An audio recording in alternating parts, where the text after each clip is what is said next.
This is a tough career. Like, you know, writing songs is hard when you have to write songs to pay bills. It kind of changes things. You know, sometimes hearing no is the best thing that can happen. I wish I didn't have to hear no as many times as I did early on, but there was times when I wanted to go home. I was like, man, you know, this isn't for me. I'm tired of scraping by every month and barely having rent and all that stuff, you know, and I know I'm not the only one that went through that, but like, I was just kind of over it. And I had my group of people that I would go talk with, and they'd be like, man, stick it out. Like, you know, you are good enough. You can make this work.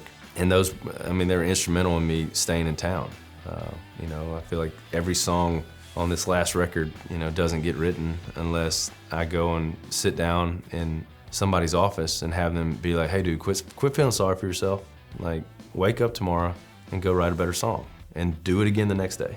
The best advice I got early on, probably a month or two into moving to Nashville, I wrote a song, I came in, I played it for somebody, and he told me, he's like, dude, that's not that good. And it like really, you know, kind of like shook me. And I think he could kind of tell that I was kind of surprised. And he's like, look, man, Nashville was doing just fine before you showed up, and it's gonna do just fine when you pack your bags and leave. And that, like, I mean, it hit me like a 10-pound hammer. I've always remembered that saying, and still to this day, I kind of live by that. And if anybody asks me, like, hey, what advice do you have? That's a terrible, like, that's like heavy advice to give to somebody, but like, you know, it's kind of things like, you know, it doesn't owe you anything. Like, this town was doing just fine, and it's gonna be just fine without anybody else. So that's always kind of stuck with me.